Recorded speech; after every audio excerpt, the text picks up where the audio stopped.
5, 4, 3, 2, 1, 0. Silakan moderator. Oke. Ya. Ya.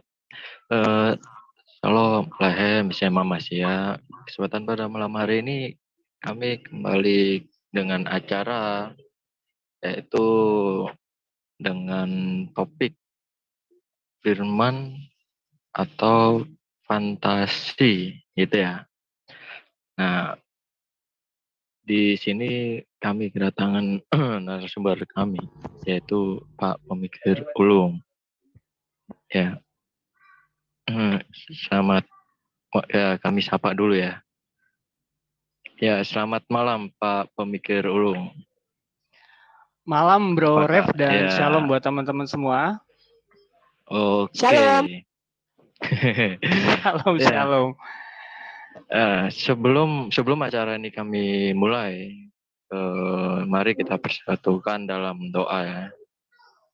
Di dalam nama Bapa, Putra, dan Roh Kudus, Allah yang Esa, amin. Bapa, pada kesempatan pada malam hari ini kami ucap syukur dan terima kasih atas kasih karunia yang telah Kau berikan melalui anakmu yang tunggal, yaitu Yeshua HaMashiach, yaitu Yesus Kristus.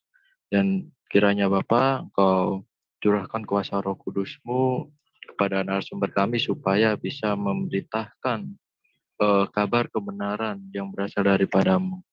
Dan kiranya Bapa, Engkau berkati jamaah segala bibir ucapannya, dan kami percaya bahwa segala yang ia sampaikan ialah kebenaran yang berasal dari kerajaan sorga. Dan kiranya Bapa, Engkau berkati dan Kau jamah kepada teman-teman yang ada di room dan juga yang di live YouTube. Dan kiranya Bapa, inilah doa pada kami pada malam hari ini. Dan kami ucapkan di dalam nama Bapa, Putra, dan Roh Kudus, Allah yang Esa. Amin.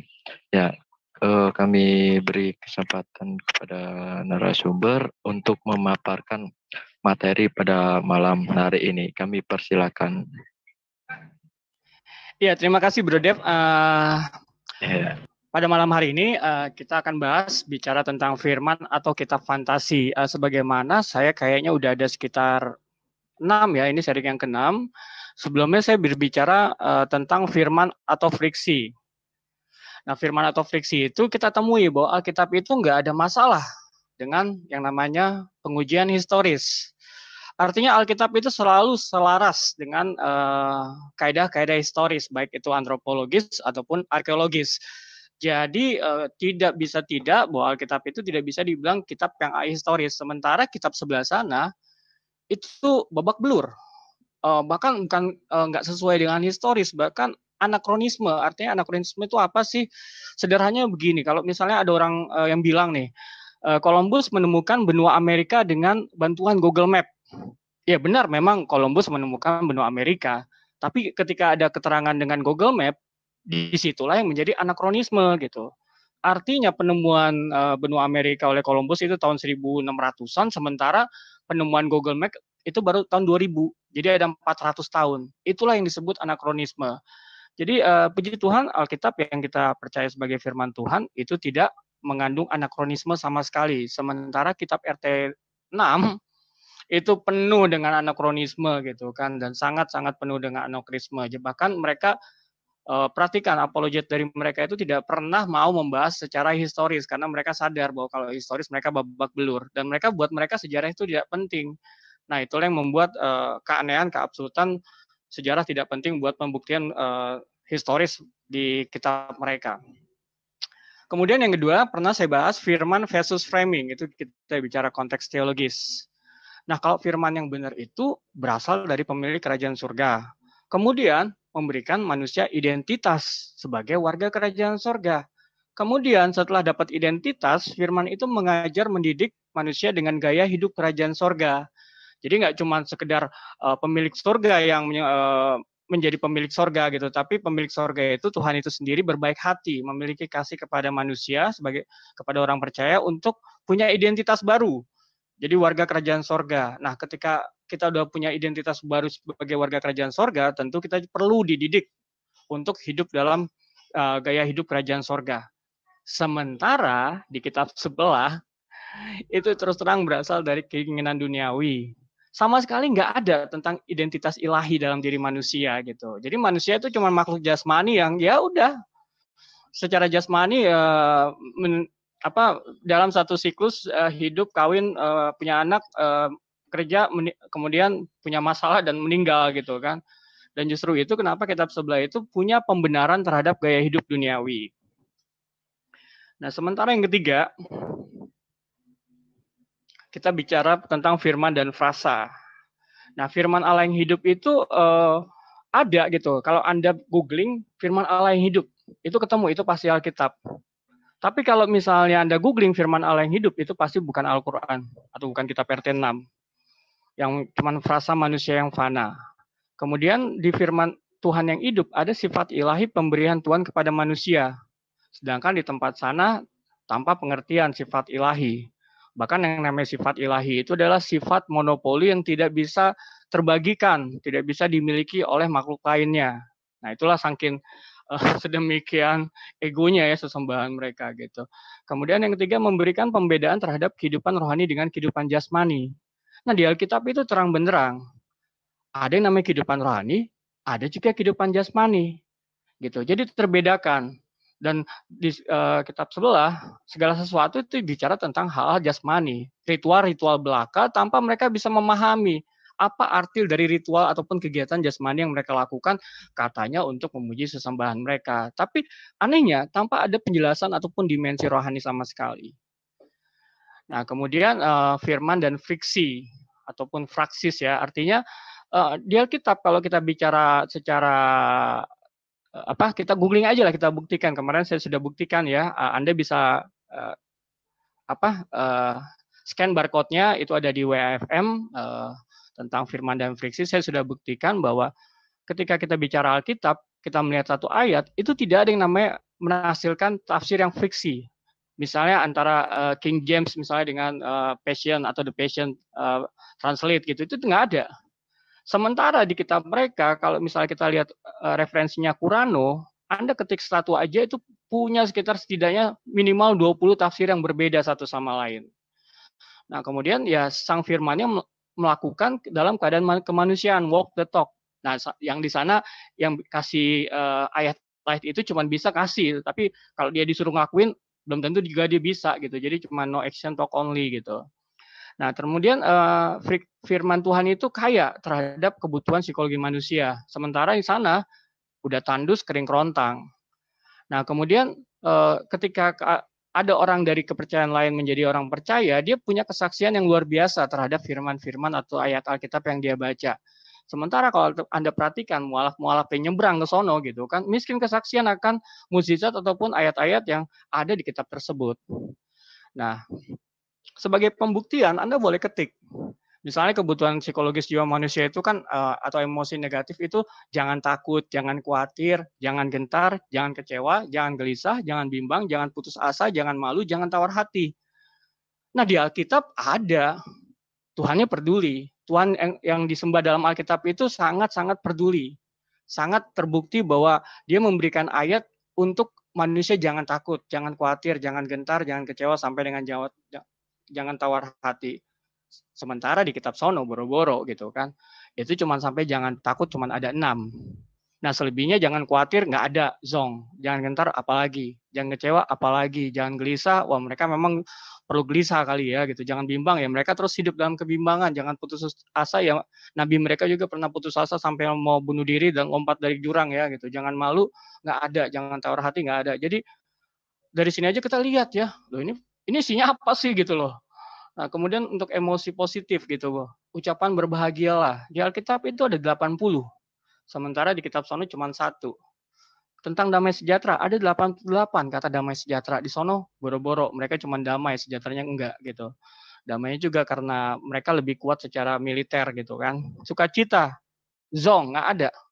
Tenanglah, nggak ada gitu. Jadi jelas ya bahwa memang terlalu jomplang antara kitab Alkitab yang kita percaya sebagai firman Tuhan dengan kitab yang mereka percaya sebagai wahyu dari langit ya.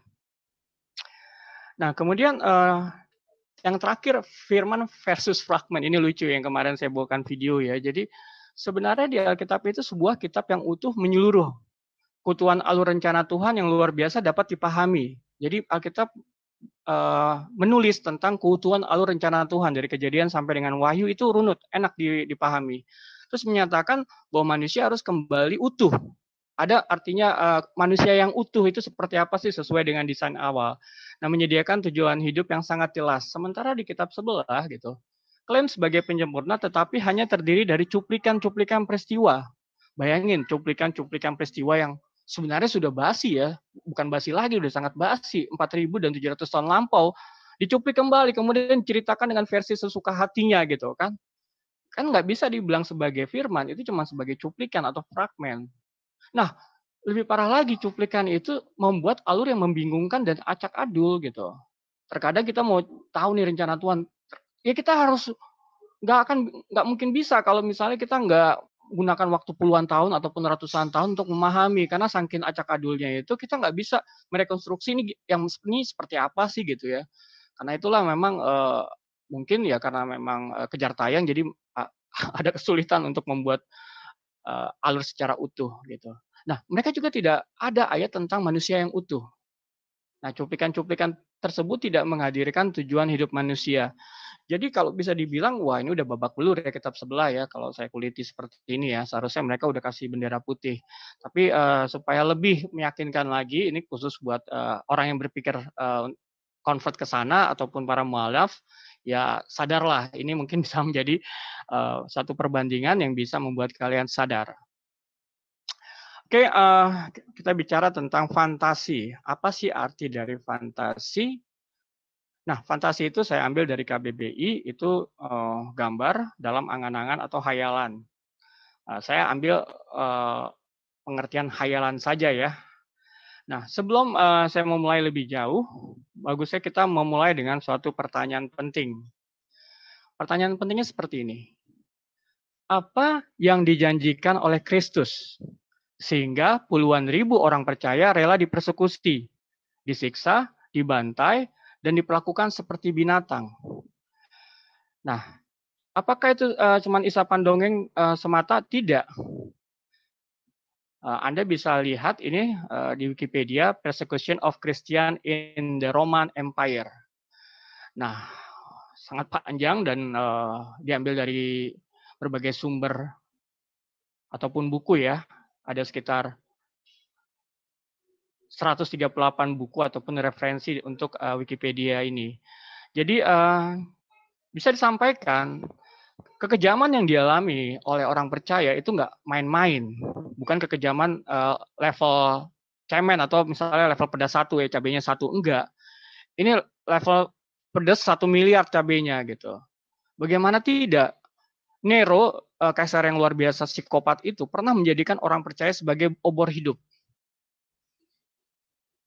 Pernah nggak ada Anda saksikan pertunjukan yang membakar manusia, kemudian dijadikan obor hidup, kemudian orang yang menyaksikannya itu tepuk tangan dan ketawa-ketawa? Itulah yang dialami oleh orang percaya di zamannya Nero. Dan apakah itu cuma berlangsung setahun, 2 tahun, 3 tahun? Tidak.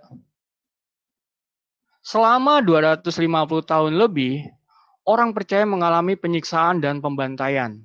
Hampir 1/4 abad, orang percaya disiksa, diperlakukan seperti binatang, dibakar, digoreng, dan luar biasa mengerikan. Seluruh rasul kecuali Yohanes yang waktu itu pernah digoreng di kuali raksasa dan dia selamat, seluruhnya mati mengerikan. Mati sangat mengerikan, disiksa dan dibantai. Nah, jadi ini kan pertanyaan penting. Apakah ribuan orang itu, puluhan ribu orang itu orang gila yang mau memberikan dirinya disiksa, yang mau menyaksikan anaknya disiksa sampai mati untuk dia mengingkari imannya? Ini peristiwa historis yang bisa dibuktikan. Nah, pertanyaan penting ini harusnya menjadi satu perbandingan atau komparasi. Sebenarnya apa sih yang dijanjikan Kristus sehingga orang-orang itu rela menjadi obor hidup? Orang-orang itu rela menjadi cabikan binatang ataupun cabikan singa, ya, dikasih makan menjadi makan siang singa atau makan malam singa. Seharusnya ini menjadi suatu perbandingan yang adil. Karena kekristenan dimulai dengan darah martir. Nah selanjutnya, pertanyaan yang sama kita boleh sampaikan ke kitab sebelah. Apa yang dijanjikan oleh sesembahan di kitab fantasi itu sehingga ratusan orang kehilangan nyawa demi mewujudkan ide kitab fantasi tersebut? Anda bayangkan saja, kubur Nabi, baginda Nabi itu belum kering ya, tapi cucu kesayangannya itu dipenggal di perang Karbala dan lusinan keluarga dari baginda Nabi dibantai. Nah, Husain sebagai cucu kesayangannya baginda itu memang konyol ya. Dia pikir dia dapat dukungan, tapi ternyata orang yang mendukung dia itu berkhianat. Sehingga dia dengan PD dengan 50 orang dia masukin ke wilayah musuh, khilafah musuhnya ya, pesaing orang Islam juga, pengikut Muhammad juga, sampai pada satu riwayat mereka menyatakan mereka sebenarnya nggak mau perangin Husain, tapi karena Husain nekat dan membabi buta, akhirnya mereka harus perangi dan akhirnya terpenggalah dan kepalanya jadi souvenir gitu. Nah bayangkan buat keluarga baginda Nabi aja ini yang katanya rahmatan lil alamin nggak bisa jadi rahmatan lil alamin. Secara konsisten keturunan baginda itu dibantai sampai keturunan ke-6. Saya pernah kasih historisnya dan kalau misalnya diperlukan nanti kan saya akan berikan kembali gitu. Tapi yang menjadi pertanyaan gitu, kok bisa ya gitu ya? Gara-gara kita fantasi ini keluarga baginda Nabi pun dibantai. Dan nggak cuman itu gitu. Kalau lah dibilang wah saya khilaf gitu. Tapi kalau khilaf itu sampai dengan 1400 tahun, yang terjadi pada sampai dengan saat ini bahwa Sunni itu nggak akan pernah bisa akur dengan Syiah. Mereka pasti bertukar peluru ataupun bertukar pedang gitu. Pasti dengan semangat membantai satu sama lain. Kenapa dari awal berdirinya sampai dengan saat ini sangat akrab dengan kekerasan dan perang saudara? Apa sih yang dijanjikan oleh sesembahan dari kitab fantasi ini sehingga bisa membunuh cucu kesayangan dari baginda Nabi sehingga saling melenyapkan satu sama lain, padahal mereka mengakui bahwa Allah yang mereka sembah itu adalah Allah yang diberitakan oleh baginda Nabi gitu. Dan kalau mau jujur, sebenarnya dari awal dari tahun 623 gitu sampai dengan baginda Nabi wafat, ini terus perang. Gitu. Jadi dimulai perang sampai dengan saat ini tidak pernah berhenti perang. Selalu dengan perang, misalnya Battle of Tabuk. Kemudian Expedition of Ibnu Syufan Ibnu Harb. Bayangkan sedemikian banyak perang-perang. Ini jangan bilang saya ngarang ya, ini sumbernya jelas ya dari sumber-sumber kalian sendiri gitu. Bahwa misalnya di penghancuran Dulkal Hasa itu ada 300 orang dibunuh oleh tentara Islam. Nah jadi jelas dari ketika mereka kuat sampai dengan detik ini peperangan menjadi sesuatu yang menjadi lumrah karena Yesus sendiri berkata siapa yang hidup dengan pedang akan mati dengan pedang gitu. Ya mungkin ini sebagai sesuatu penggenapan ya bahwa baginda Nabi mendirikan agama dengan pedang sampai dengan saat ini bahkan keturunannya dihabisi oleh pedang juga. Jadi perang yang tidak pernah berhenti. Udah 1400 tahun.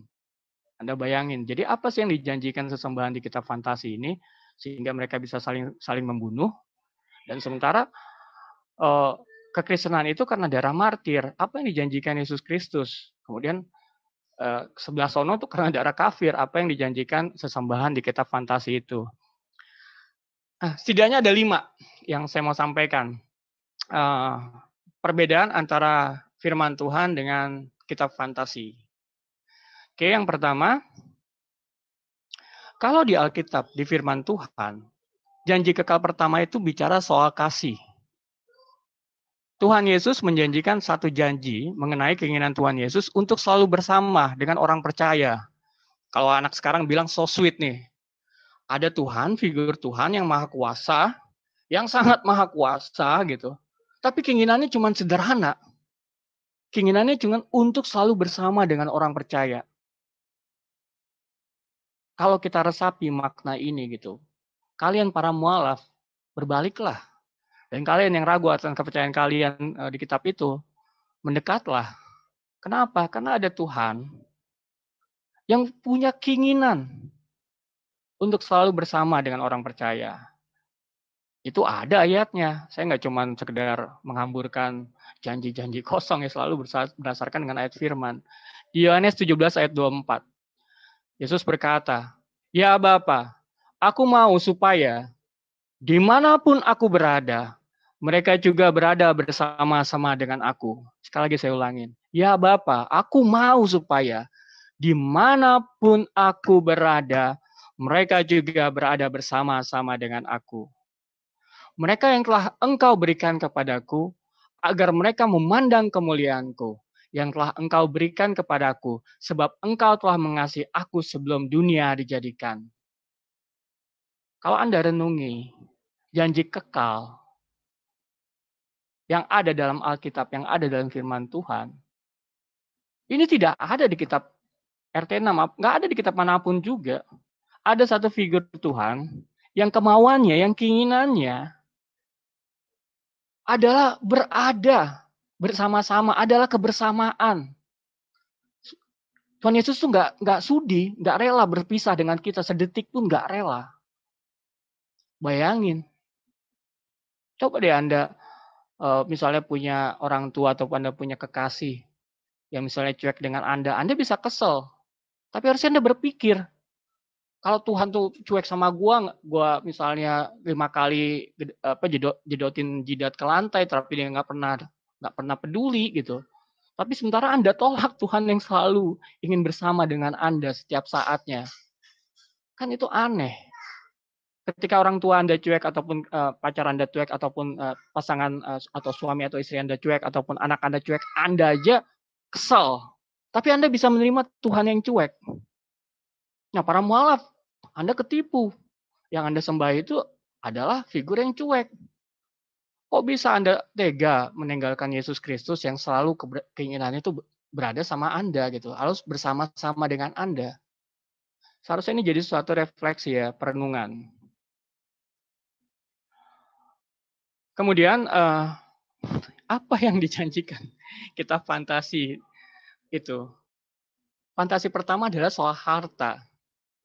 Ini ada supaya smooth Anda bisa saya kasih kode yang 1830 ya. Itu nggak mesti eksak, bisa dikurangin 1, bisa ditambahin 1. Nah, tertulisnya seperti ini. Mereka dihiasi gelang-gelang dari emas dan mutiara, pakaiannya adalah sutra. Kemudian di 4454 sama, bisa Anda kurangin 1, ditambahin 1.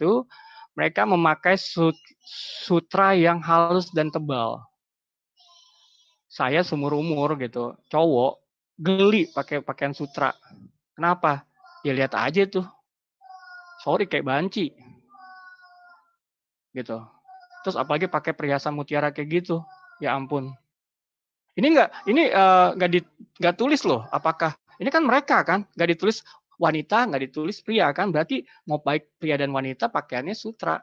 Terus pakai gelang-gelang dari emas dan mutiara. Jadi fantasi yang pertama yang diberikan oleh kitab tersebut, kitab fantasi itu adalah harta, barang-barang mewah, barang-barang luxury. Nah, bagi zaman itu barang mewah itu ya perhiasan dan pakaian, cuman 2. Gitu. Jadi mereka ketahuan kan, fantasi pertamanya itu cuma tentang barang-barang yang luxury aja, dan barang-barang luxury yang terbatas di zaman itu, di konteks budaya pada kitab itu lahir. Selebihnya mereka nggak bisa melihat lebih lagi barang mewah seperti apa yang seharusnya dijadikan impian gitu. Padahal emas tuh nggak berharga di surga. Kenapa? Di Wahyu 21 ayat 18-19. Tembok itu terbuat dari permata yaspis dan kota itu sendiri dari emas tulen, bagaikan kaca murni. Bayangin, di surga yang dijanjikan oleh Alkitab di Wahyu 21, emas itu cuma buat kayak sekarang jalan raya, jalan biasa. Kan lucu kalau misalnya Anda, wah saya orang kaya nih, terus ini kita perbandingan surga gitu kan, di surga Anda, di surganya Alkitab, yang emas itu jadi kayak batu biasa, jadi kayak cor-coran, dijadiin jalan. Nah sementara di surganya Ono gitu kan, di surga kita fantasi, loh apa yang kita jadiin cor-coran, apa yang kita jadiin semen dan batu, itu dijadiin perhiasan dipakai. Nah, kita kan bilang, ya ampun, lu norak banget sih gitu. Di surga gua yang namanya emas dan segala macam itu nggak berharga, cuma dijadiin jalan, cuma dijadiin semen dan batu ataupun cor-coran gitu, jadi jalan raya gitu. Nah, mereka udah hedonis terus kalah set. Jadi apa yang dijanjikan di kitab sono dengan kitab kita, jauh beda gitu. Buat emas itu, buat mereka, buat kitab mereka, kitab fantasi itu, emas itu adalah segalanya. Buat kita injek-injek itu emas. Kita injek-injek, nggak berharga. Gitu. Kepunyaan Allah kok emas. Jadi jelas ya di sebelah sono tuh nggak ada katanya jalannya terbuat dari emas. Nah di kita, puji Tuhan ada di Wahyu. Nah di mereka boro-boro, emas itu cuma jadi perhiasan. Nah, ketangkep kan, kegap kan, gitu. Jadi firman dan fantasi pertama, firman Tuhan sejatinya menawarkan kasih dari awal sampai dengan akhir dalam keabadian. Ya jelas dong, apa sih yang paling berharga buat manusia selain kasih Tuhan itu sendiri? Apakah harta, tahta dan wanita dan segala sesuatu perhiasan yang ada di dunia ini dan yang akan ada di dunia ini bisa menggantikan kasih Tuhan? Bisa menggantikan persekutuan dengan Tuhan? Kan enggak. Jadi kan konyol kalau Anda di kitab tersebut, kitab fantasi tersebut cuma menawarkan emas dan sutra sebagai perhiasan belaka tanpa ada kasih yang nyata. Sementara di Alkitab, di firman Tuhan jelas Yesus Kristus itu menawarkan kasih yang nyata, yang abadi, yang tidak lekang oleh waktu. Tapi kok Anda sebagai seorang mualaf cuma puas dikasih, nanti cuma dikasih emas. Emas juga nggak sampai 2 kilo kali. Atau cuma sutra, ya mungkin nggak sampai harga 2 miliar kali. Anda menerima itu sementara Anda menolak Yesus Kristus yang tidak tergantikan oleh uang ataupun oleh harta seluruh dunia ini. Kan lucu. Kalau Anda memilih sesuatu yang lebih baik, ya silahkan. Tapi sampai dengan saat ini tidak ada yang lebih baik yang mereka tawarkan. Tidak ada yang lebih baik dari kitab fantasi tawarkan. Anda sudah terjebak, tapi tidak ada kata terlambat untuk Anda pulang kembali. Karena Yesus Kristus menunggumu. Nah, janji kekal yang kedua, di pemenang. Jadi ada yang unik dalam Alkitab ini. Semua janji tentang sorga itu ada di Wahyu. Wahyu 2 dan Wahyu 3. Pokoknya ada juga di Wahyu 21 nantinya gitu kan. Hanya ada satu pernyataan Yesus tentang sorga bahwa yang tidak mengawinkan, bahwa di sorga itu tidak mengawinkan, itu ada di kitab Injil. Selebihnya, seluruh tentang apa yang akan terjadi di surga kelak, itu hanya ada di kitab Wahyu. Nah, sebenarnya ada 7 janji kemenangan. Yesus Kristus sampaikan kepada orang-orang, kepada jemaat-jemaat ya. Ini bisa diartikan jemaat, ini bisa diartikan zaman, masih banyak interpretasi, tapi setidaknya ada janji kemenangan bagi orang-orang pemenang untuk di surga kelak. Yang pertama di Wahyu 2 ayat 7b. Diberikan makan dari pohon kehidupan. Yang kedua, tidak akan menderita apa-apa oleh kematian yang kedua. Yang ketiga, diberikan mana yang tersembunyi dan aku mengaruniakan kepadanya batu putih yang di atasnya tertulis nama baru yang tidak diketahui oleh siapapun. Yang keempat, akan dikaruniakan kuasa atas bangsa-bangsa. Yang kelima, ia akan dikenakan pakaian putih yang demikian. Nggak dibilang pakaian sutra loh. Tuhan kita bukan Tuhan yang norak gitu kan. Apa sih artinya sutra gitu. Aku tidak akan menghapus namanya dari kitab kehidupan, melainkan aku akan mengaku namanya di hadapan Bapakku. Luar biasa, melainkan aku akan mengaku namanya di hadapan Bapakku. Yang keenam, ia akan kujadikan sokok guru di dalam bait suci Allahku, dan ia tidak akan keluar dari situ. Yang ketujuh, ia akan kududukan bersama-sama dengan aku di atas tahtaku, sebagaimana aku pun telah menang dan duduk bersama-sama dengan Bapakku. Anda perhatikan janji-janji ini. Seolah-olah janji-janji ini nggak bermakna. Kalau dilihat dari sudut duniawi. Kalau dilihat dari nafsu duniawi. Kalau dilihat dari uang. Kalau dilihat dari gaya hidup duniawi. Justru kayak apaan sih ini? Masa cuma diberi makan dari pohon kehidupan? Masa cuma dijadiin soko guru? Masa cuma duduk di takhta? Masa cuma dikenain pakaian putih? Masa cuma dikaruniain kuasa atas bangsa-bangsa? Masa cuma dari mana yang tersembunyi? Terus batu putih, apa maknanya? Ini satu makna yang sebenarnya sulit diungkapkan. Tapi yang pasti makna-makna ini tidak mengandung janji-janji yang hedon atau pengulangan kehidupan yang ada di dunia ini gitu. Ini segala sesuatu yang tidak ada di dunia dan bahkan sampai dengan saat ini mungkin kita masih perlu waktu untuk memahami apa yang disampaikan di kitab Wahyu 2 dan 3 ini. Nah, mungkin nanti ada satu sesi yang mungkin kita akan bahas ini, tapi saya coba skip aja karena ini pasti butuh waktu yang sangat panjang untuk menjelaskan ini. Ini cuma sebagai komparasi aja dengan kitab fantasi. Nah, fantasi kedua yang dijanjikan oleh kitab fantasi adalah tahta. Itu Anda lihat ya, orang yang sangat malas, yang butuh pelayan ya. Mereka dikelilingi oleh pemuda yang tetap muda. Engkau mengira mereka adalah mutiara yang bertaburan. 7, 6, 18 bisa dikurang 1, bisa dikurang ditambah 1. Jadi ini ada ayat-ayat lah kitab fiksi ini, kitab fantasi ini.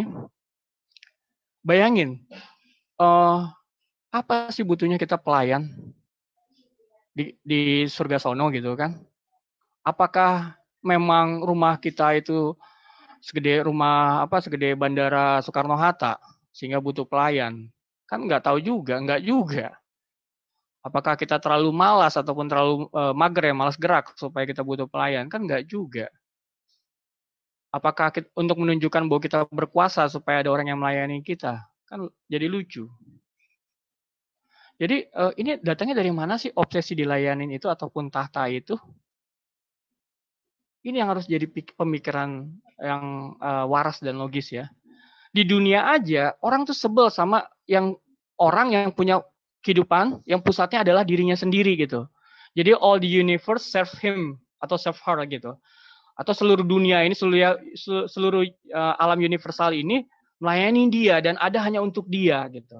Orang aja kesel. Kok di surga bisa itu jadi janji? Segala sesuatu adalah tentang saya. Saya perlu dilayani, jadi saya butuh surga yang ada pelayannya. Halo? Kemudian saya juga butuh surga di mana sifat egois dan perilaku egomaniak saya perlu difasilitasi. Yang benar aja. Atau saya terlalu malas untuk bergerak melayani kebutuhan pribadi saya. Bayangin buat apa sih ada tahta, buat apa sih ada pelayan, buat apa sih ada keinginan untuk berkuasa ataupun merasa diri paling penting sehingga harus dilayani. Buat apa? Nanti kita bahas kira-kira kenapa sih bisa-bisa obsesinya aneh-aneh gitu kan. Jadi firman versus fantasi yang kedua, firman Tuhan sejatinya memberikan hadiah kemenangan bersifat rohani atas kemenangan rohani. Jadi begini, hadiah rohani itu untuk kemenangan rohani. Sama, hadiah rohani itu kan, surga itu kan adalah hadiah rohani.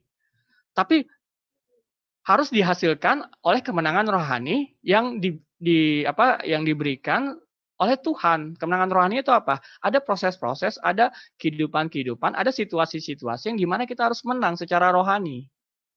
Sehingga kita layak menerima hadiah rohani. Karena kita mengalami kemenangan rohani.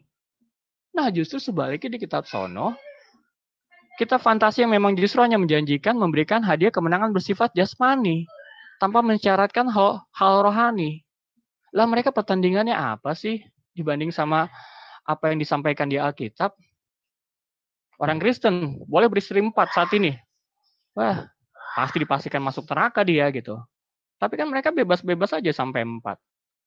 Jadi kalau main perbandingan ya lebih berat apa yang menjadi standar hidup orang percaya daripada kitab fantasi itu gitu. Karena bahkan kitab fantasi itu nggak punya standar kali ya.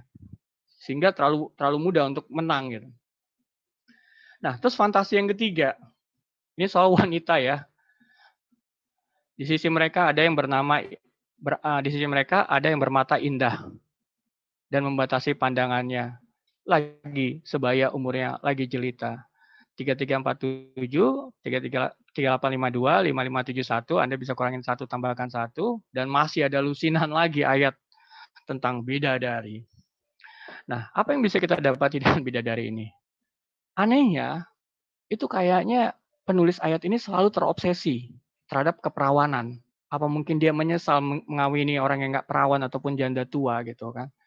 Jadi apa yang alam bawah sadarnya itu terekspresikan sehingga selalu terobsesi dengan perawan gitu. Apa pentingnya Tuhan kasih perawan atau nggak perawan kalaupun sebagai suatu hadiah gitu. Kemudian berdada montok, ini obsesi loh. Kemudian menggairahkan, memiliki tubuh yang gairah, ini obsesi juga. Kemudian sebaya, ini obsesi juga karena ya tadi penyesalan terhadap menikahnya dia dengan janda tua raya, janda tua peyot kaya raya tapi gitu. Dan ini obsesi yang paling unbelievable, 72 gitu kan. Jadi Anda bayangin, janji fantasi ketiga dari kitab fantasi itu wanita. Obsesinya perawan, dada montok, menggairahkan, sebaya, jumlahnya wassalam 72. Itu dibutuhkan rumah segede apa ya, dan kamar segede apa untuk 72 bidadari gitu kan. Dan kalau kita waras gitu kan, nanti penghuni surga itu lebih banyak bidadari daripada orang mereka sendiri gitu. Bayangin aja 1 kali 72. Misalnya ada 1 miliar gitu, ada 72 miliar 72 miliar bidadari yang ada di sana gitu kan. Jadi sebenarnya surga itu buat bidadari, enak jadi bidadari. Dia diciptakan tinggal melayani terus kemudian dia bisa menikmati fasilitas itu surga gitu. Kan konyol.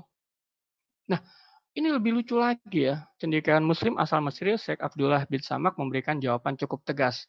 Perempuan tidak akan menerima bidadari. Jadi perempuan, sorry, Anda nggak dapat bidadara. Muslimah akan menjelma sebagai perempuan jelita rupawan, melebihi kecantikan bidadari yang dilulukan. Jadi sejelek apapun Anda di dunia, nggak apa-apa. Pasti nanti ada oplas terus Anda bisa jadi cantik gitu kan. Jadi obsesi Anda terhadap kecantikan itu bisa terwujud di kitab fantasi itu.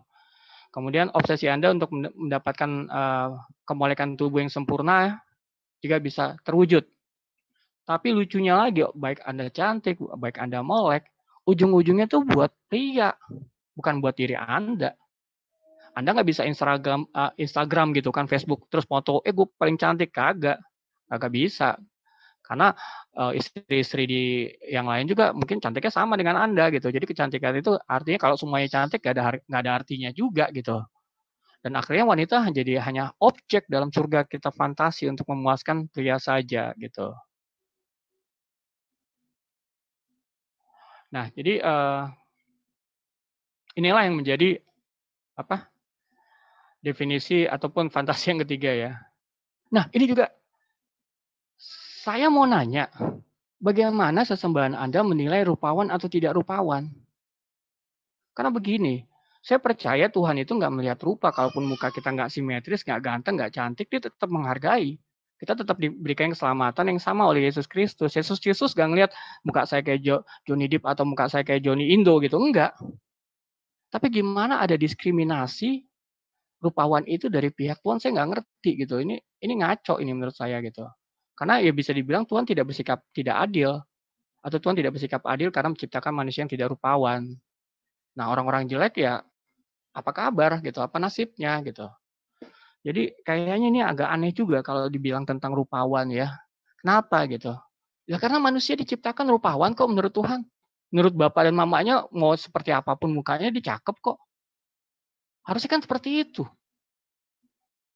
Nah, kemudian apa yang dikatakan oleh Alkitab? Tidak ada kawin mengawinkan di surga. Di Matius 22 ayat 30, Markus 12 ayat 24 sampai 25, Lukas 20 ayat 36. Jadi jawab Yesus kepada mereka, kamu sesat. Bayangin tuh, Yesus tuh marah tuh ya. Kamu sesat. Karena pada waktu kebangkitan orang tidak kawin dan tidak dikawinkan, melainkan hidup seperti malaikat di surga. Waduh, beda ya. Sorry, beda banget gitu. Jadi yang di sono dikasih 72 bidadari untuk mengawinkan di apa yang dijanjikan di Alkitab enggak seperti itu.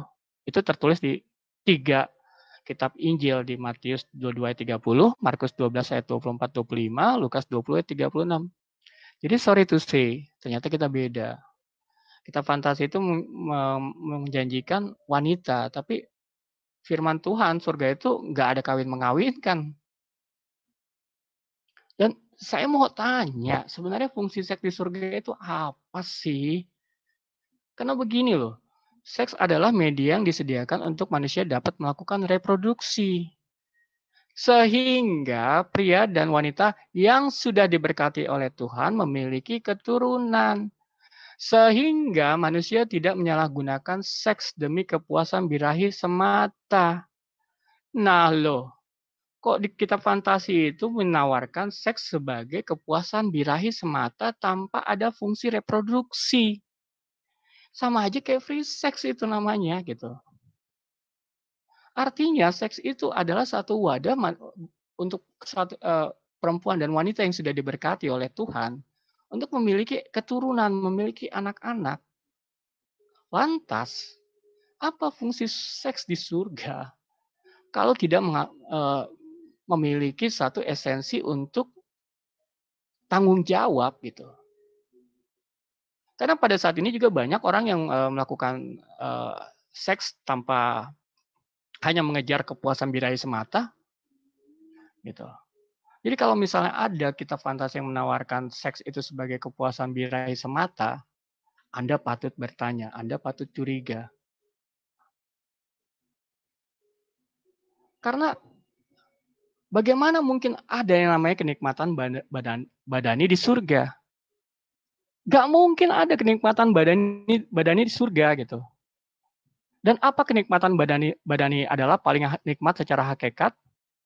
Nah, kenapa juga bidadari jadi komoditas, boneka pemuas kenikmatan? Kan kasihan juga bidadari walaupun dia nggak ngapa-ngapain, cuman melayani, cuman di dipan doang, tiba-tiba dapat surga gitu kan?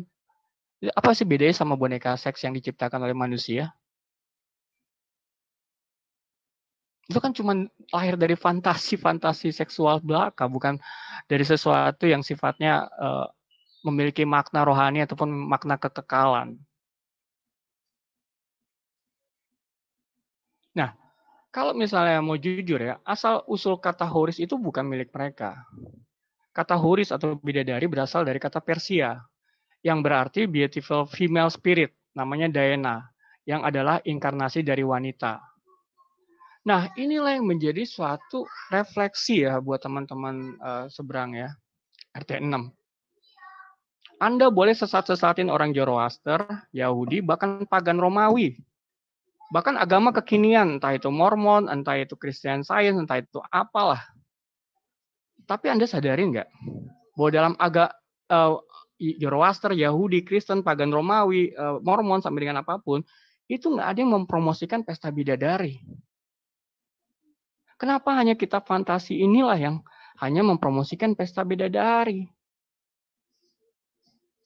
Hanya kitab fantasi ini loh.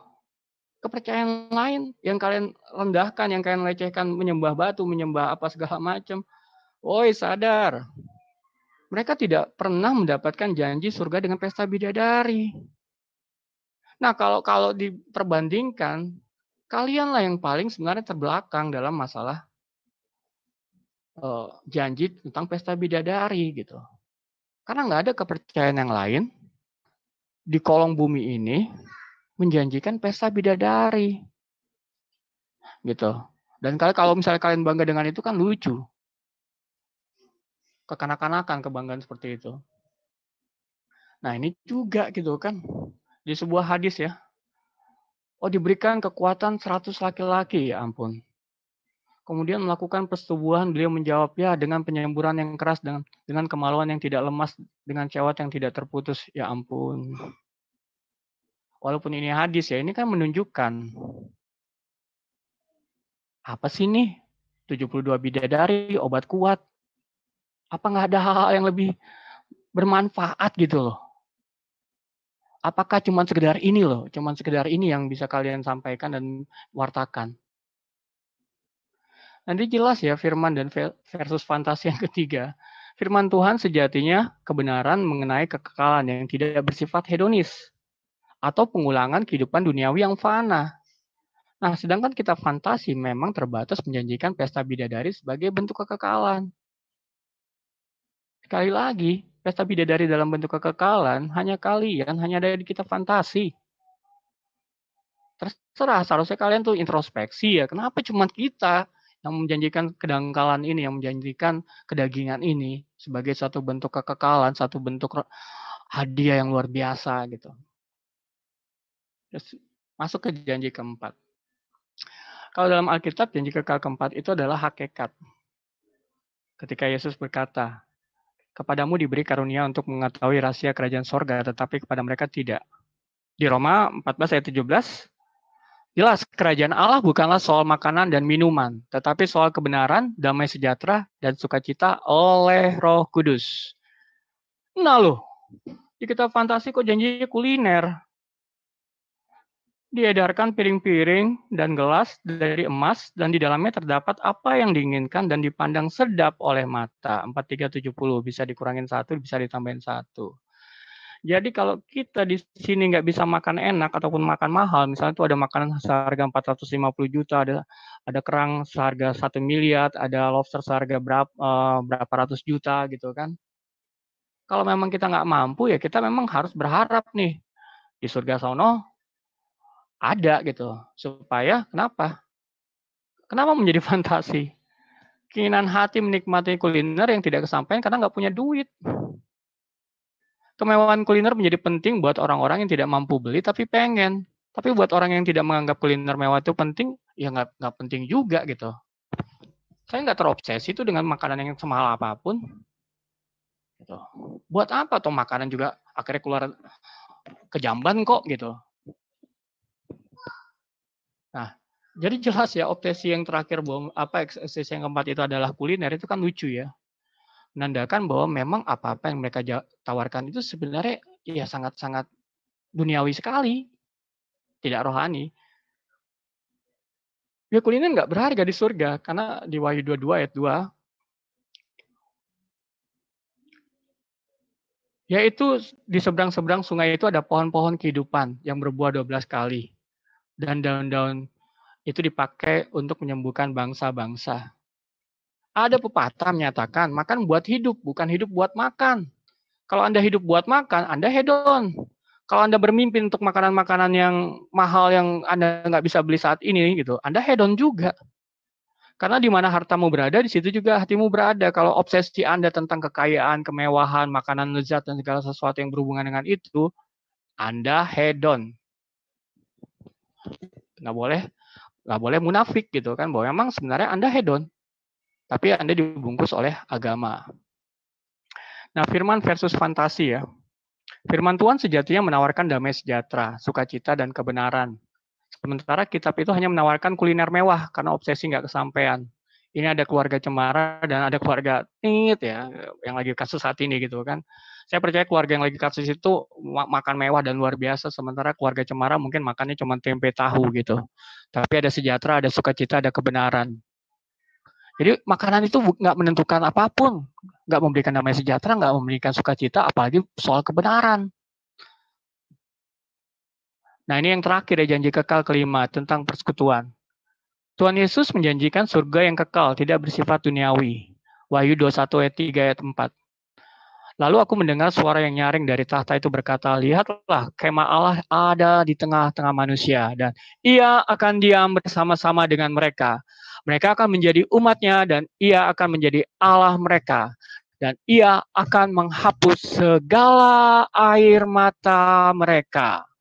Dan ia akan menghapus segala air mata mereka, dan maut tidak akan ada lagi.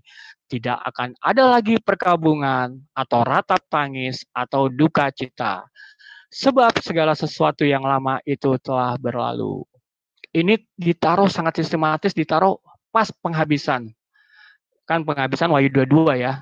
Tapi di Wahyu 21 dengan 22 itu memang endingnya bagus banget. Artinya, esensi surga itu tentang apa sih?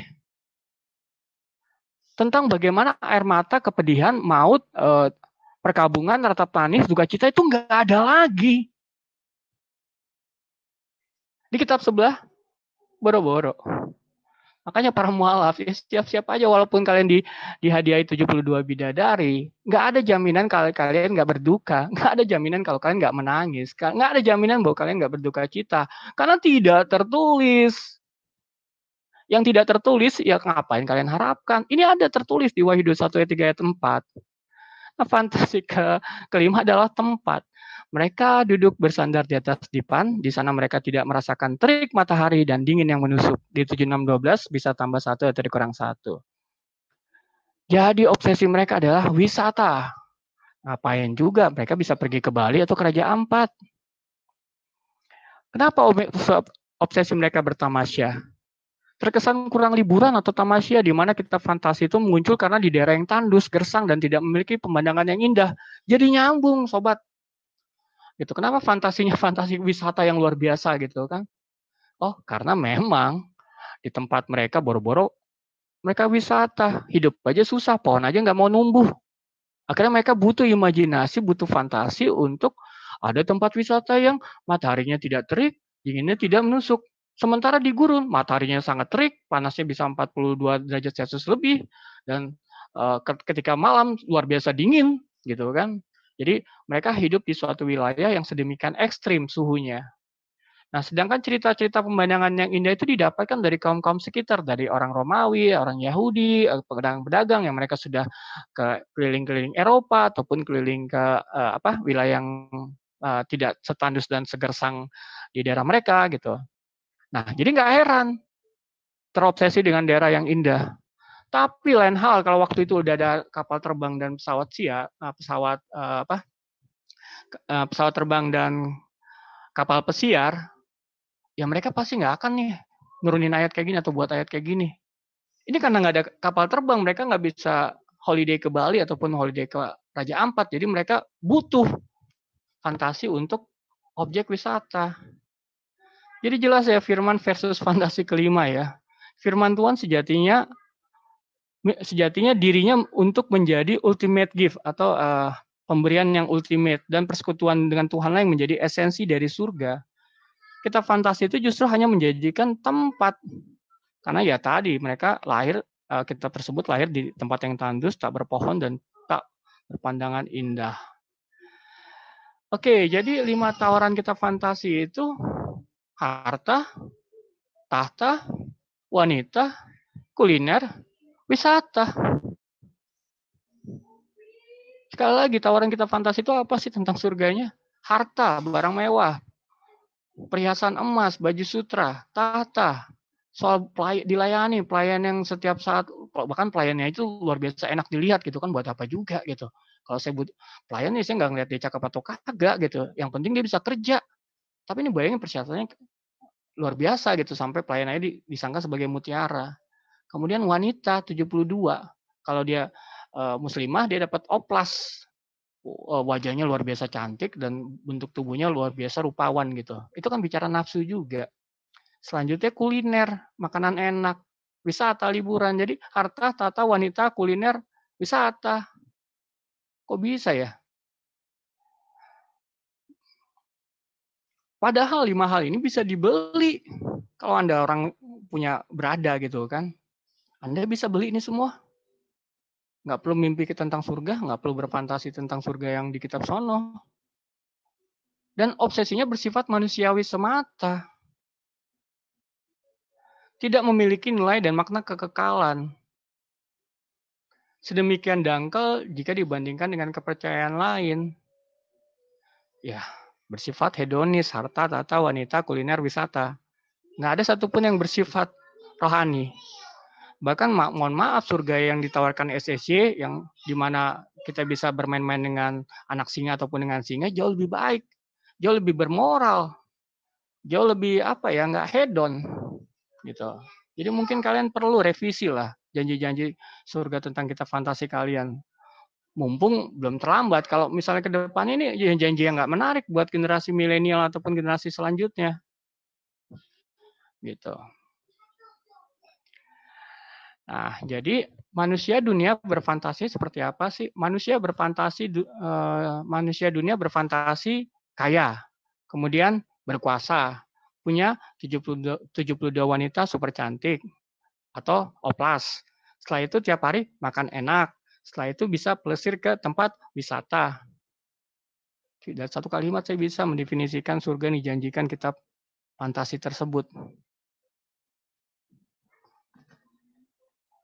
Dan betapa hedonisnya kitab fantasi itu. Yang cocok mungkin buat Patrick ya. Secara kultural, karena memang yang menulis kita ini lahir dari orang-orang miskin. Nggak cuma miskin, tapi terbelakang. Nggak cuma terbelakang. Mereka terobsesi soal kemewahan hedonis yang mereka lihat dengan mata mereka sendiri. Mungkin mereka menyaksikan kemewahan-kemewahan orang Romawi, kemewahan orang Media Persia, tapi ya ampun, kok gue nggak punya duit ya gitu. Kemudian apakah mungkin orang duniawi mengharapkan sesuatu imbalan rohani? Nggak mungkin. Orang duniawi hanya mampu berfantasi dalam hal-hal duniawi, hedonis.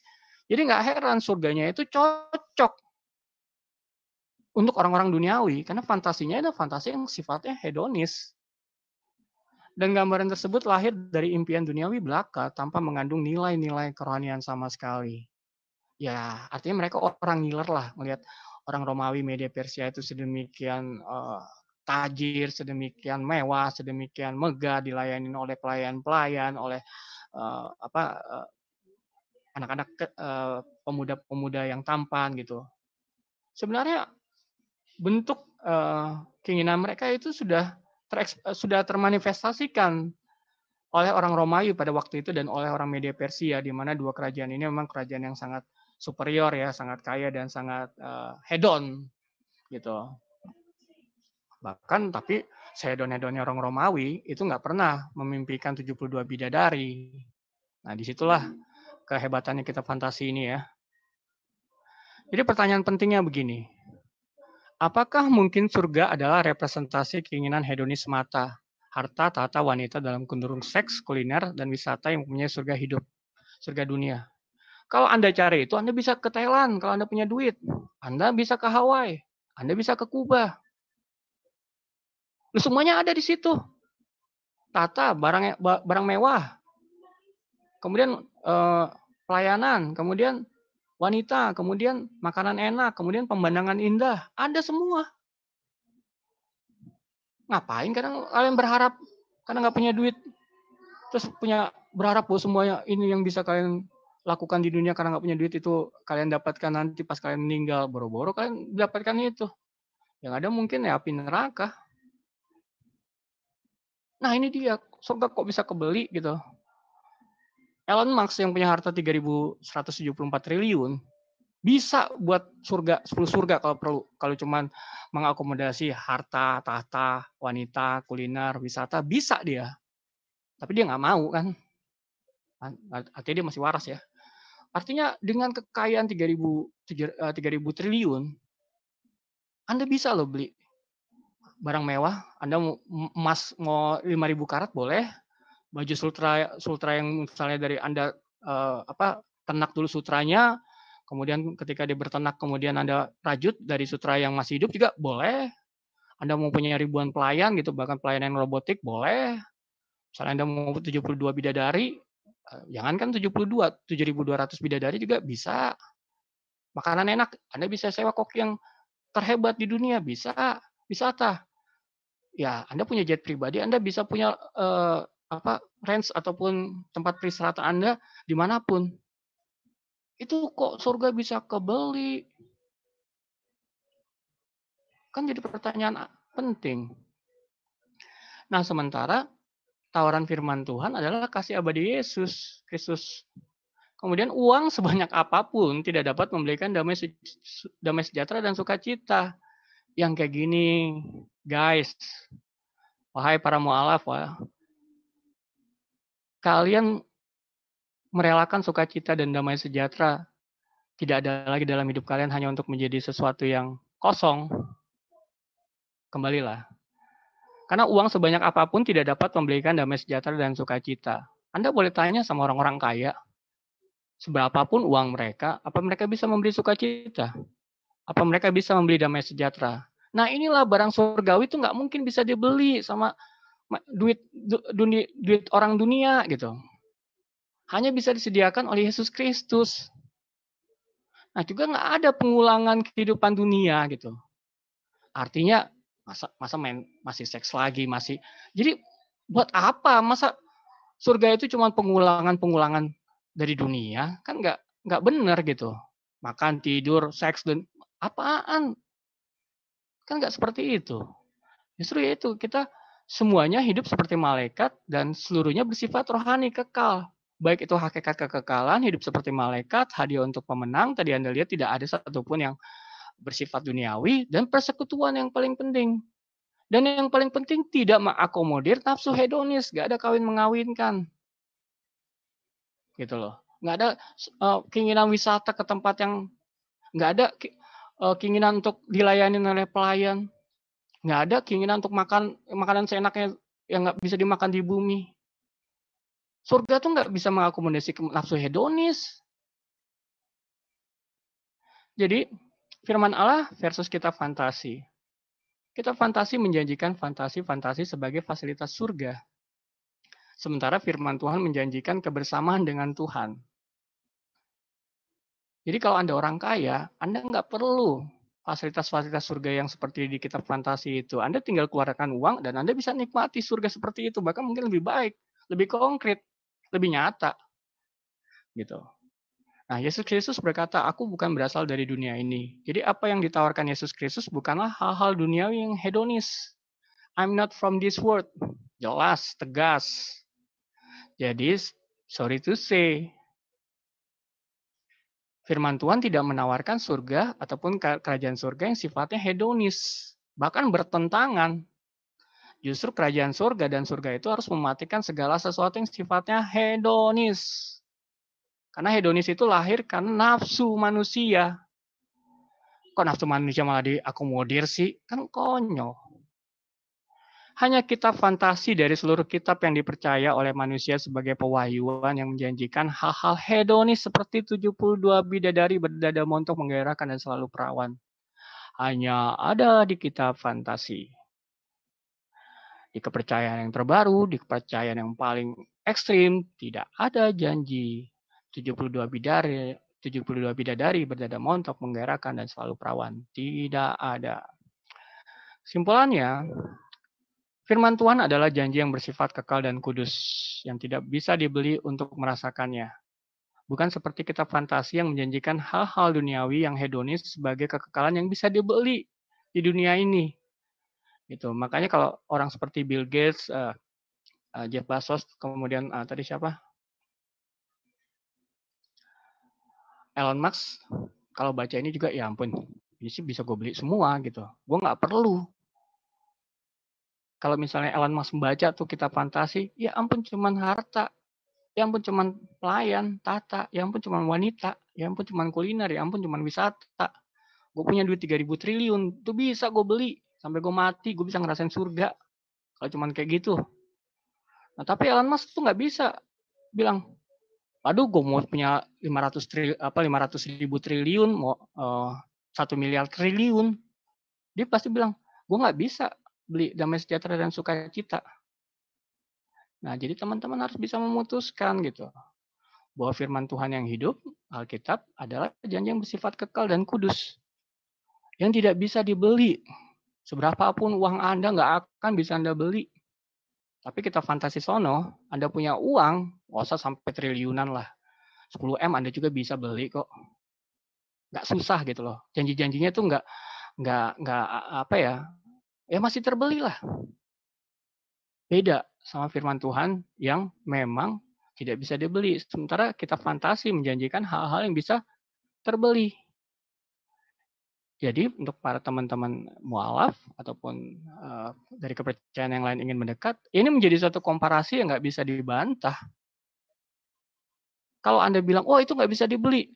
Lah, apa sih nggak bisa dibeli dengan 5 hal yang kayak tadi, tata wanita, kemudian harta tata wanita, kemudian kuliner dan wisata. Hanya seputar itu kok, nggak ada sesuatu yang signifikan, substansial. Tapi kalau saya tantang Anda bisa nggak beli? Atau Anda bisa, sesembahan Anda bisa nggak hadirkan? Atau menjanjikan lah, adalah di kitab Anda itu namanya kitab, ada ayat tentang damai sejahtera, tentang sukacita, tentang kebenaran. Atau Anda coba bisa revisi gitu kan, bahwa janji-janji dari tentang surga itu adalah bagaimana umatnya bisa bersekutu dengan Tuhannya. Itu sebagai suatu kenikmatan yang luar biasa. Dan hanya butuh kenikmatan itu. Karena ketika kenikmatan yang luar biasa itu atau kenikmatan yang paling hakiki itu, yang lain itu yang nggak jadi nikmat, gitu. kalau misalnya saya biasa makan durian gitu kan, terus tiba-tiba saya ketemu salak, ya artinya durian itu jauh lebih nikmat gitu. Salak itu nggak berarti. Itu loh analoginya gitu. Sama seperti bagaimana firman Tuhan itu mengajar bahwa kalau seandainya kita dilatih dengan hal yang sifatnya rohaniah, bukan duniawi, apalagi segala sesuatu yang sifatnya bisa dibeli, ya itulah yang menjadi perbedaan antara firman Tuhan dan kitab fantasi. Jadi tinggalkanlah saja kitab fantasi itu, Anda berbalik arah, dan kemudian Anda bisa mempelajari firman Tuhan yang adalah kekal dan kudus. Sehingga Anda bisa merasakan damai sejahtera dan sukacita Tuhan yang melimpah dalam keadaan apapun yang Anda rasakan. Mungkin sekian yang bisa saya sampaikan, Bro Dev, silakan. Oke, aduh, apa pemaparan yang agak agak ini ya, agak mencengangkan gitu ya, tentang ya berfantasi ria gitu ya. Ya, sebelum kami ke partisipan live live pada malam hari ini itu disiarkan pada 16 channel gitu ya. Yang pertama itu WAFM Apologetics, Liklo Apologetics, Warawai, terus King of the Jews Network, Ferdinand Wardana, Sang Penggugat, Malikil Al-Malak, Al-Hayat Indonesia, Anakronisme, Anakronism, Pendalaman Alkitab, Tentara Kristus Channel, Benedictus Ictus, Timothy Al-Awal, Why Not Petra, King Alexander, dan terakhir Buah Sulung. Nah, jangan lupa di itu ya, like, share, dan subscribe yang terutama itu ya, supaya untuk mengikuti perkembangan channel atau video di hari kedepannya. Oke, ya. Saya kembalikan ke narasumber. Mungkin closing statement pada malam hari ini, Pak. Kami persilahkan. Ya, jadi sebagaimana yang tadi saya sampaikan bahwa ada perbedaan yang sangat mendasar antara firman Tuhan dengan kitab fantasi ya. Yang pertama mengenai janji. Ya, tadi saya sampaikan kalau kenapa ribuan orang percaya pada setelah Yesus bangkit dan naik ke surga itu dibantai sedemikian luar biasa oleh orang Roma, tapi mereka tetap bertumbuh. Sebenarnya ada janji apa sih yang terkandung dalam firman Tuhan tersebut? Sebagaimana tadi saya sampaikan bahwa ada janji Tuhan yang so sweet gitu. Tuhan Yesus itu so sweet banget, bahkan ya tadi dia pingin di mana kita berada, di mana aku berada dia berada. Ya kan, itu janji yang luar biasa so sweet ya. Artinya kalau Anda pelajari kitab kepercayaan lain itu nggak ada seperti itu gitu. Bahwa inilah janji Tuhan yang luar biasa ya, bahwa Yesus tidak ingin sedetik pun terpisah dengan saya dan Anda sebagai orang percaya. Nah, kemudian apa yang dijanjikan oleh kitab fantasi tersebut? Ya cuma hal yang sifatnya hedonis, ya tentang harta, barang-barang mewah, entah itu perhiasan emas, entah itu baju sutra, kemudian tentang pelayan, bahwa kita punya tahta gitu, kita dilayanin oleh sedemikian banyak orang dan yang lainnya juga cakep, itu buat apa coba? Terus yang ketiga tentang wanita, kalau dia pria gitu, 72 bidadari untuk apa? Sementara kalau misalnya dia muslimah, dia didapat menjadi rupawan dan bentuk tubuhnya luar biasa lebih daripada bidadari. Toh akhirnya dia harus melayani suaminya, buat apa gitu? Terus kemudian tentang bagaimana kita dapat menikmati makanan-makanan yang keinginan kita gitu, kuliner lah gitu. Terus yang kelima tentang wisata gitu, pleasure atau istilahnya kita liburan lah gitu. Nah sementara itu kan 5 hal itu kan ya sekali lagi bisa dibeli sama uang. Seberapapun banyak uang Anda, ya bisa membeli itu semua gitu. Apalagi kalau Anda punya uang banyak. Tapi Anda tidak bisa membeli damai sejahtera dan sukacita. Karena damai dan sejahtera dan sukacita itu hanya dihasilkan dari kedekatan kita kepada Tuhan. Dan yang paling penting adalah bagaimana kita memahami bahwa janji kekekalan itu tidak akan pernah mengakomodir yang namanya nafsu hedonis. Tidak akan melakukan pengulangan terhadap kehidupan dunia dan seluruhnya bersifat kekal. Dan apapun yang kita lakukan ya harus kita lakukan dengan bertanggung jawab gitu, karena Yesus juga mengasihi kita, tapi Yesus juga mendidik kita dalam kebenaran sehingga kita tidak bisa menyimpang dari kebenaran. Nah, sekali lagi jadi buat teman-teman yang mualaf, kembalilah. Saya sudah mengupas ya, mungkin Anda memilih kepercayaan itu karena Anda tidak mengupas ataupun menguliti kitab tersebut, kitab fantasi tersebut. Tapi ketika saya kuliti dan saya perbandingkan dengan Alkitab yang adalah firman Tuhan, kurang jelas apa lagi? Kalau misalnya ada yang kurang jelas, silakan bertanya. Tapi kalau memang Anda merasa bahwa memang saya butuh surga hedonis, ya saya nggak bisa ngomong apa-apa lagi. Silakan. Gitu. Tuhan Yesus juga pasti melepas kamu gitu, karena memang keinginan kamu adalah keinginan daging, keinginan hedon gitu.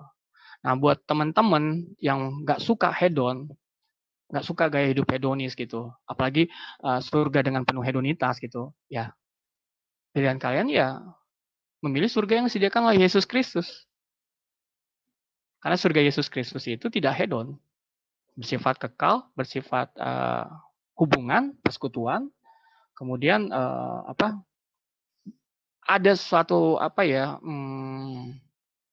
bahwa hadirat Tuhan itu merupakan sesuatu yang dapat menjadi suatu kesenangan ataupun keistimewaan yang luar biasa yang bisa kita nikmati gitu. Jadi kalau kita sudah dalam hadirat Tuhan, ini mungkin orang-orang percaya yang pernah merasakan hadirat Tuhan yang luar biasa, dia pasti ngerti gitu bahwa hadirat Tuhan itu adalah yang paling berharga gitu. Bahkan Daud pernah berkata, jangan ambil rohmu daripada aku. Jangan, artinya lebih baik 1 hari di pelataranmu daripada 1000 hari di tempat lain. Itulah realitas surga yang sebenarnya harus disajikan oleh firman Tuhan. Bukan hal-hal yang sifatnya hedon, kedagingan, kemanusiawian, badani gitu.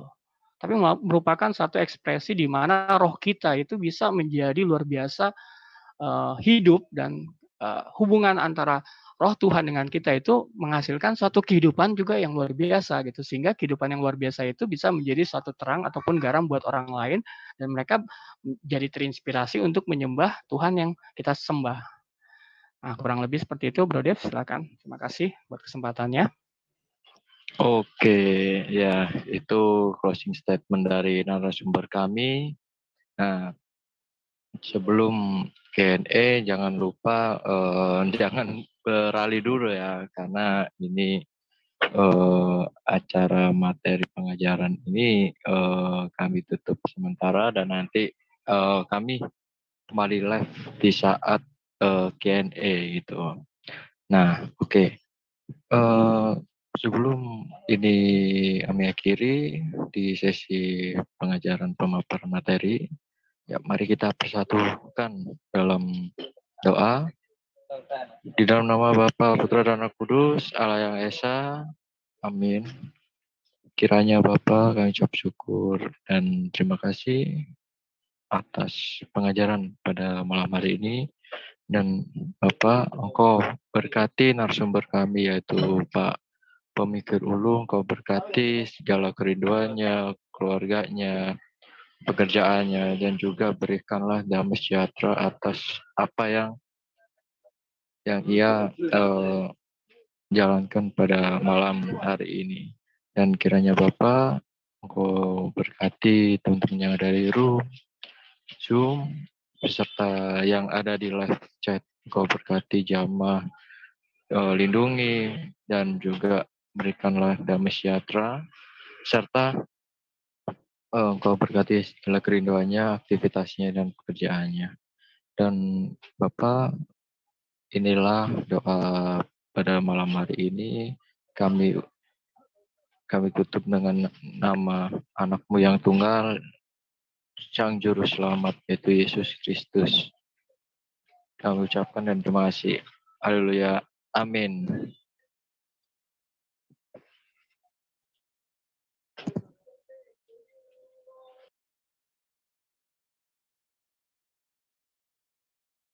Amin, amin. Selesai. Ya, nanti live lagi nanti waktu Q&A.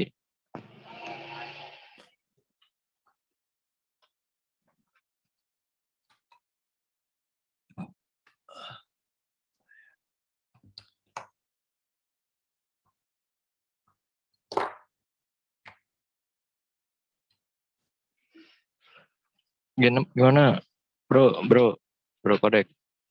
Halo, mana, bro Kodek? Pak Petra,